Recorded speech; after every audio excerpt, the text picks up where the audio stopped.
dengan NPM 2061020048. Saya dari Prodi Sejarah Peradaban Islam, Fakultas Adab UIN Raden Intan Lampung. Di sini saya akan menjawab UTS politik, di mana soal yang pertama ialah mengapa mahasiswa sejarah perlu memiliki ilmu politik, perlu memahami ilmu politik. Itu dikarenakan dalam sejarah terdapat fenomena sosial di mana politik adalah salah satu ilmu sosial, dan di dalam sejarah juga terdapat pula politik memori. Politik memori merupakan alat yang digunakan untuk merekam, mengingat atau mengedit dan mengkonstruksi sebuah versi fakta sejarah yang sebenarnya dihilangkan, dikaburkan, dan disembunyikan. Kemudian alasan yang lain ialah yang pertama, dengan memahami ilmu politik atau memahami gejolak politik yang sedang dialami oleh bangsa, kita bisa memahami sistem politik, dan mungkin saja kita hanya dipermainkan oleh pihak yang berkuasa dalam bidang politik. Karena pada dasarnya politik adalah ilmu seni, yaitu seni mempengaruhi kepercayaan orang. Alasan yang kedua, dengan memahami sistem politik, kita dapat memberikan opini-opini kita terkait politik. Namun harus diketahui bahwa opini yang disampaikan haruslah sesuai dan tidak untuk menjatuhkan pihak lain.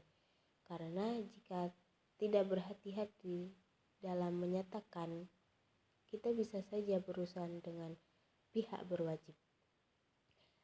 Alasan yang ketiga ialah bisa belajar pemikiran filosof, karena menjadi disiplin ilmu tertua, maka gagasan tentang bernegara sudah banyak dikembangkan oleh para filosof atau filsuf sejak masa Yunani kuno, tepatnya tahun 450 sebelum Masehi.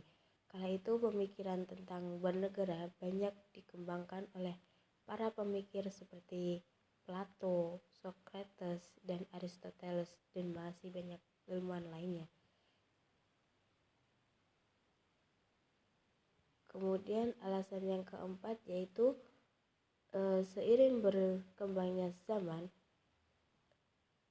ilmu ini pastilah juga mengikuti perkembangannya. Belajar politik tak hanya belajar tentang bentuk negara saja, tetapi kita juga dapat belajar tentang masyarakat beserta kepentingan di dalamnya.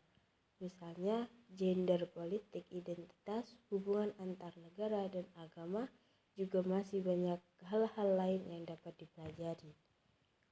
Itu tadi jawaban nomor 1, dan yang sekarang yaitu soal nomor 2, yaitu wujud masyarakat yang adil adalah ketika kelas penguasa menjalankan pemerintahan atas nama kepentingan yang memerintahnya, yaitu rakyat, bukan untuk kepentingan kelompok saja.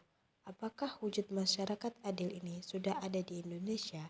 Berikan penjelasan kalian masing-masing.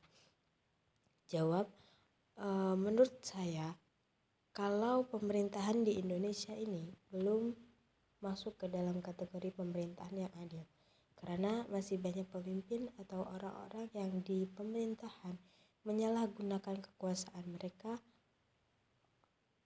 dengan membelot pada tugas-tugas mereka, dan banyak para pemimpin melakukan atau menggunakan sistem 212, 2 tahun modal, 1 tahun bekerja, dan 2 memetik hasilnya.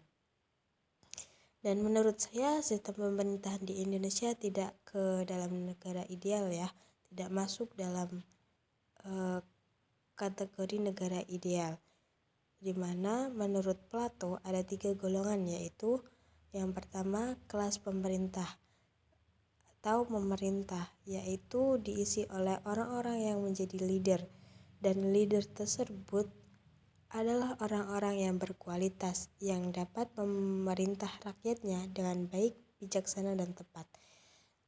Yang kedua, pengawal negara. di mana berisi orang-orang yang menjaga keselamatan dan keamanan negara. Dan yang ketiga, golongan pengusaha. Dalam pemikiran Plato ini, ia tidak mengenal kaya dan miskin. Ia memukul rata semua pekerjaan sebagai pengusaha, seperti pedagang, petani, pekerja, dan lain-lainnya. Mereka ini adalah orang-orang yang memajukan negara.